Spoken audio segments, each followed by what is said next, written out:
Good day to everyone. Scott and I have a series today on soybeans. This is Season 1, Episode 2, called World of Soy. To speed up the release of podcasts in the essence of time, we're doing this one off the cuff, with video rolling. Josh Wallace is our man today behind the scenes running the camera. It is a packed-full agenda, and so we'll jump right in.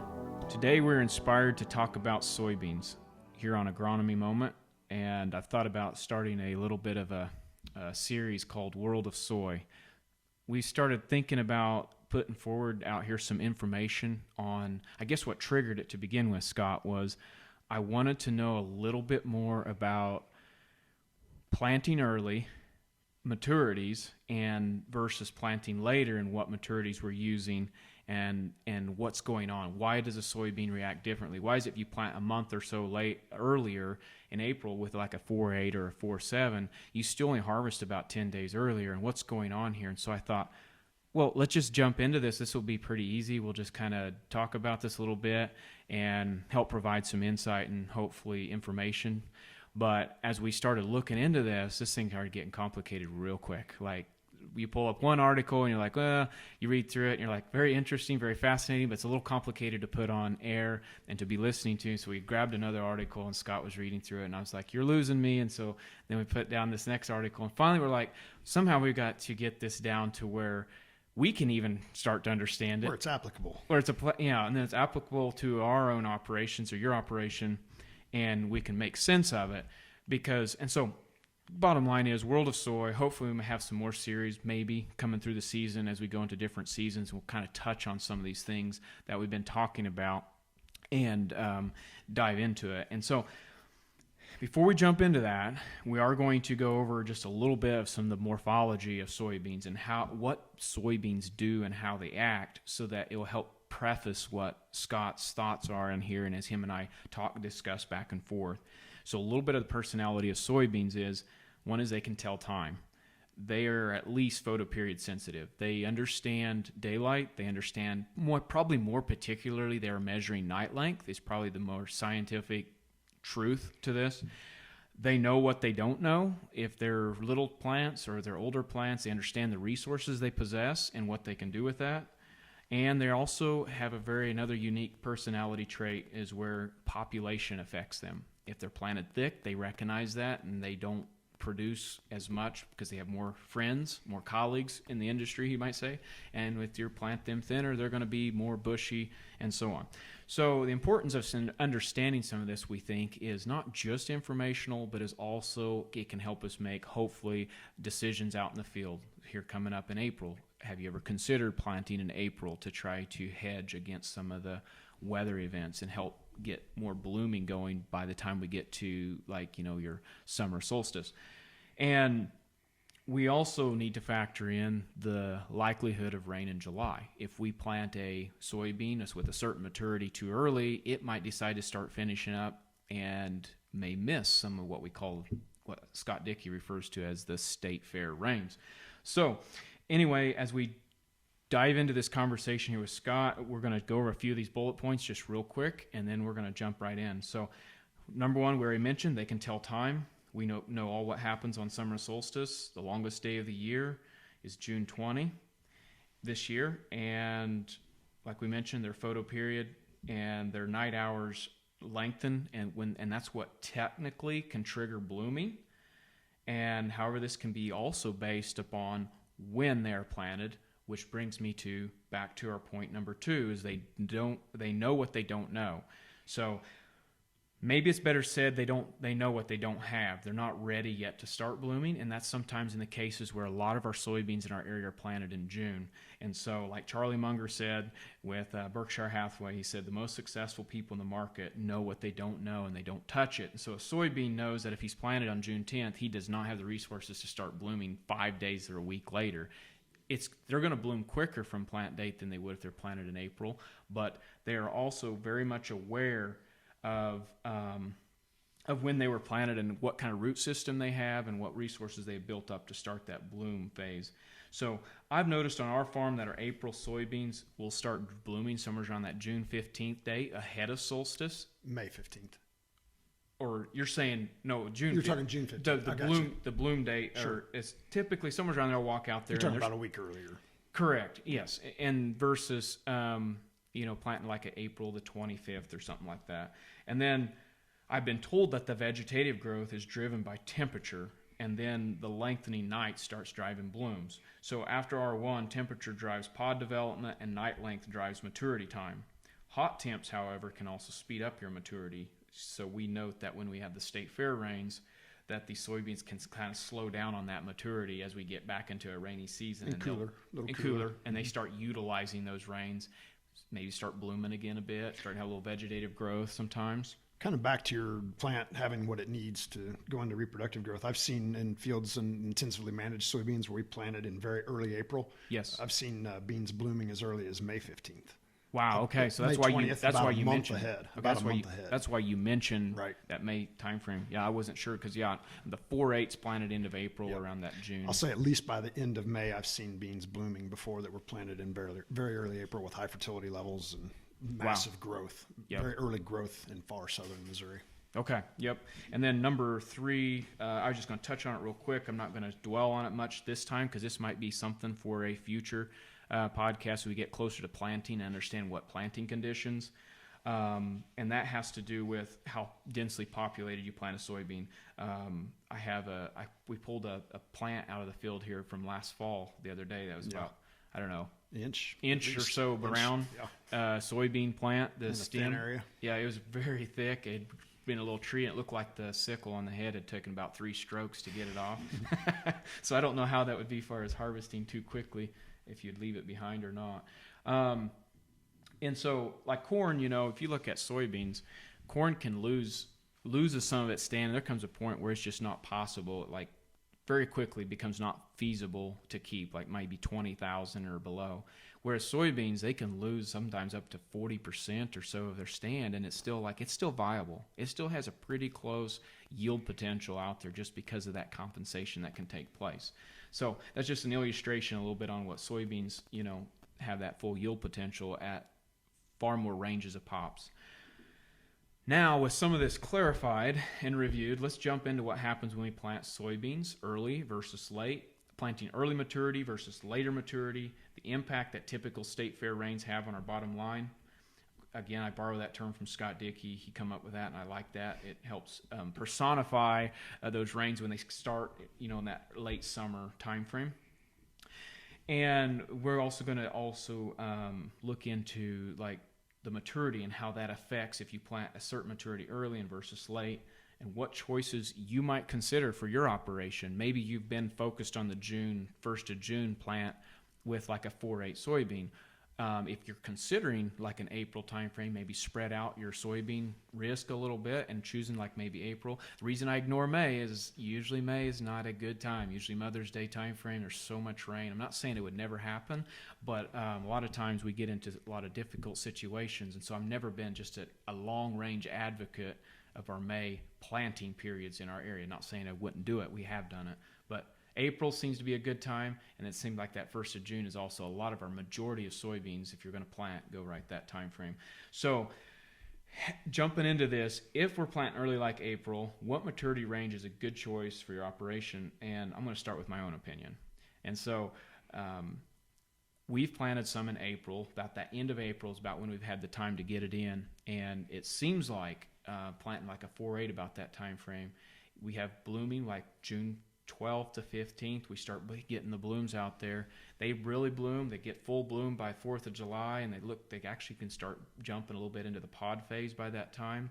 Now, you get through a dry time, I have seen at times there's been a pod or two that will be aborted in those cases. You get in a really hot, dry situation, that could get it even worse. Now we get back and they see the rain start again. I see the blooming picks back up with those early beans. Just by that time, they're looking like a June bean because they're all kind of that full growth. And then you see the pods start again. But harvest ends up being about 10 days earlier, not a month earlier, with the 4/8 planted in April. And so some of your thoughts, Scott, have been in the past about you've talked and discussed about the early soybean early. With an early, so we have an early maturing soybean planted in the middle early of April. And so pushing back a little bit on what we've been doing versus what you're talking about and the advantages there. I'd like to hear your thoughts. Well, you know, there's a few things I think we need to keep in mind. One in particular is there are probably two key yield limiting factors to soybean in Missouri that we have to deal with. For everyone, we have to deal with light. Light's the big deal. You know, if any light we have that lands on the soil didn't contribute to yield at all. On top of that, though, we have to consider the water effect in Missouri. And so if I'm going to talk about an early bean early, like you were mentioning a minute ago, yes, I'm going to be looking at an irrigated situation or a situation where we have a field that's never really water limited, you know, because that can override the light effect. If we plant in early April and an early variety and that bean burns up, it has no chance to recover. And in those situations, that's where we need the later bean planted early, planted very late. You know, if I'm going to plant, kind of a couple things here. If I'm in a water unlimited environment like an irrigated situation, I'm going to plant an early bean early because that's going to allow me to get that bean developing, get a vegetative, nice head start on vegetative growth, so that we're able to harvest the highest quality light near summer solstice. That's when we have our longest day length. The light is coming from higher up on our horizon, so it has less atmosphere to penetrate, so it's brighter light, I guess, if you want to look at it that way. And so if we can harvest all of that light as great as possible with an early bean planted early, we're also going to have no water limitations. So while the pods are filling, we still have very high quality light in that July time frame to give us great yields. That's where that all comes from. Okay. But if we're in a situation where we don't have enough water, we may be better off, if we want to plant early to spread our risk, to go with the latest variety that we feel comfortable planting, like a very late group 4 to a group 5, to allow the same situation where we get more vegetative development earlier, so we harvest more of that high quality light. But then if we end up droughty, we extend some of our grain fill late enough that we may catch some of those state fair rains and cooler temperatures to allow us to recover what we have lost due to drought. Correct. But so is there ever a disadvantage? Do you think, I'm just trying to think outside the box, is there ever a disadvantage though of April versus the 1st of June? Let's just say we're looking at a 4-8 bean or something, just to keep things simple. Would there ever be a time where, I've just wondered though sometimes, if planting in April would ever increase our risk for a certain weather phenomenon that we haven't had recently? Because, you know, I've only had 2 or 3 years of this. Well, when you think about, say, a 2011 or 12 type situation where we're very droughty, you know, in those situations, we'd probably been better off to plant a late bean late. And then that hurricane came through here that hit Texas, I think, and we got rain in 2012. I'm talking 2012. And saved the beans. Oh, yeah. We had zero yield going until we had, I shouldn't say zero, but it was pretty poor. We had the very late rain in it. Okay, yes, because I just moved here in that year, and I'm thinking that they said before I got here that it was green, but they were starting to turn yellow. They were starting to give up. And then the rain hit basically in the nick of time. Right. And they're still 35, 40 bushel beans when they were going to be like 15. So that, you know, when we're looking at, so some of the situations where I've seen an irrigated early bean early, you're getting 80, 90 to near 100 bushel beans. Okay. If we had a perfect world scenario and we could do that everywhere, that'd be great. But that's not real world for 99% of the acres we cover. So in that case, absolutely, you know, to me, to think about ways we can spread our risk is typically going to involve planting later beans in our geography. Yes. Because that ensures that we push some of the reproductive growth into a little bit more favorable environment of maybe very late July into that first couple weeks of August, where we can start to recover anything we may have lost due to drought during all of July and maybe even early August. And you see some of that recovery as we move later. And so, again, if a guy's wanting to plant an early to mid-group 4, you know, you could plant those later in our planting window, and they're still going to have reproductive growth time left late to give us some yield.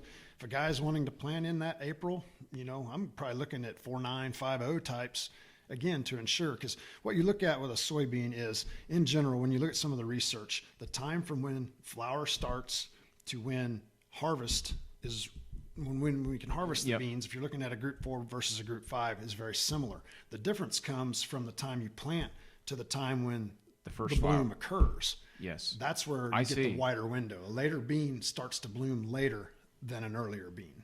And so I'm trying to wrap my mind around that, because what you're saying is that the window between bloom to basically maturity is fairly similar. Several of the research papers I was reading indicate that. But it's the plant date to the bloom period that actually changes from like a 4, let's just say a 4-2 to a 5-2 or something like that. And that window of a broader window for a later bean applies whether you plant in April or May or June. It's just that window length may change, but still there will I be see. a longer window for a later variety versus an earlier variety. So just trying to understand why you're saying a later group, let's just say for conditions of dry land, so that we want to have the bean there when we get the fall rains, hopefully capture that.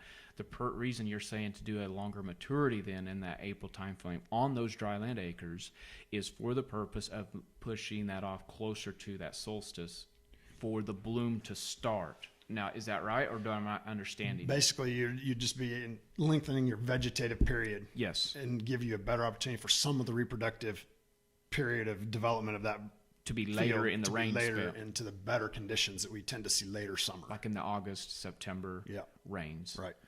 Okay, that makes sense.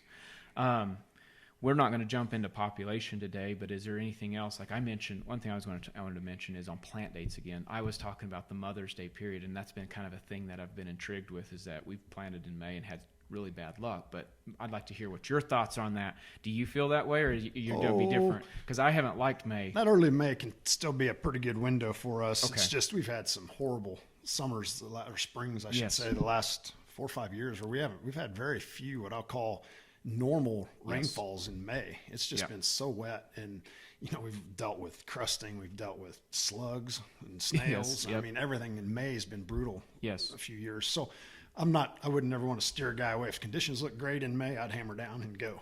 If that matches your operation and what you want to do. I'm glad I wanted you to push back on that, because I could see that you're a little hesitant on that idea, and the part of the reason is because I have seen these spring rains the last few years, and that's been my recent experience. Right. And we've tried to plant in those time frames, and it has not went well.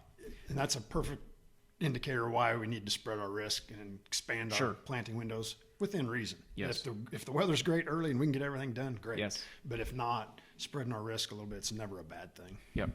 Reduce risk.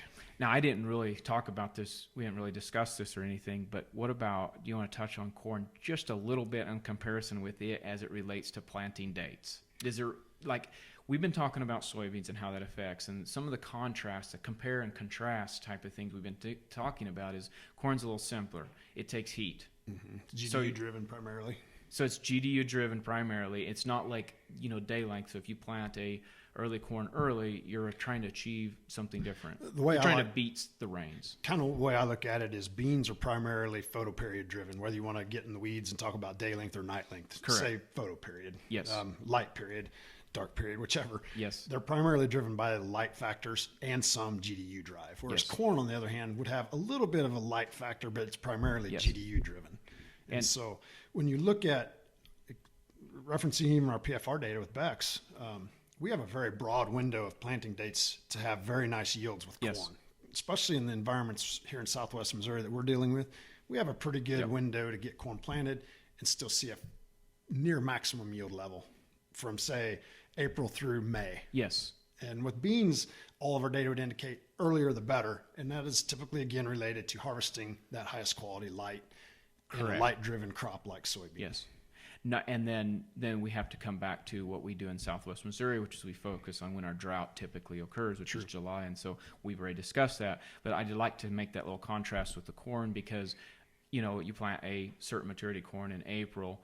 The only reason that if you plant it, let's just say we had that one year, I think we planted into May, 1st of June even. I think we had last year we had some June corn, because of the wet May. We've had some very forgiving late summers the last few years with the late planting corn. But I think the corn harvest was like 2 weeks or so later, typically 2 to 3 weeks later. So it shaved, by planting that much later with corn, you did shave off a week of the full maturity time frame because you had more of those GDUs later in the summer for it to finish. But it wasn't like soybeans where it was photo period and ended up being like a 10-day difference. It takes like 7 GDUs per day fewer for a corn plant to reach maturity for every day after May 1 that you plant. Okay. So we accelerate a corn crop by planting it later, and that has to do with some of the heat and different things associated with that. But, and it does accelerate. My point is it does accelerate, but not to the extent like with soybeans because it's not driven by the photo period, it's driven by the heat units. Definitely would have some impacts. Or it has impacts there. Right. So, and I'm sure we could get in the weeds and talk much more about that if we wanted to, and that's not the point. And if there is some of these, I don't know if I wanted to mention today or not, and talk a lot about day length versus our geography versus other areas. But it's really interesting. It's really interesting. There's a lot more, and I'm thinking maybe on the show notes And if you're watching this on YouTube or something, I'm putting that in some links to the HTML to my website, and you can go in and you can read through some of these PDFs that we've been talking about. So it will help support what we've been talking about if you want to dive into it. But there also might put in some of the things as relates to the longest days that we have here in Southwest Missouri, like even Rich Hill. We're about, I think we're about 2 to 3 minutes or so, have a shorter day, actually longer day than Nevada. Right. We're talking 20 miles, and there's several minutes difference already. And you get down to Cherryville, Kansas, where we have some Beck dealers, and we're talking about a full 5 to 6, 7 minutes. If I'm remembering. I don't remember right? if it's that extreme, that short distance, but there's some diagrams I have that I can send you. And Paris is the other way. I know Des Moines or Colfax, Iowa, where we have a PFR location, is like 20 minutes difference between us and them. So there's a lot of difference there and you throw in a plant that is sensitive to that type of a thing, of daylight, and then throw in its maturity changes, and we start getting something that's very interesting when you plant early or you plant late and with different maturities, and you can start mixing this up. And we could talk for hours on this. A good indicator of just how sensitive a bean is to light is look at beans grown under a nightlight. And that low intensity nightlight is enough to keep a soybean from ever maturing. Yep. It decides that I'm here to stay and this is never going to end. It's just amazing. Yes. So anyway, I think that pretty much wraps up what I have. Do you have anything else you wanted to add that was hanging over us that we need to get off our shoulders or chest or anything? So if we don't, we're going to wrap this up today, this podcast and this video. And if, as always, if you need anything, reach out to Scott or myself, to Josh Wallace. He's also available. He's a very handy chap to have around. And if you ever need anything, feel free to holler at any of us at any time. Thank you for listening. Until next time.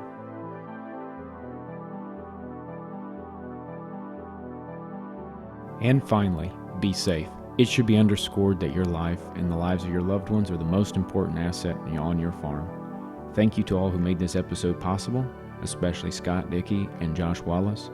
You've been listening to Agronomy Moment, a podcast dedicated to bringing you the best information in a timely fashion to your operation wherever you are. This has been episode 2 on season 1. Your success matters. Good luck. We'll talk to you soon.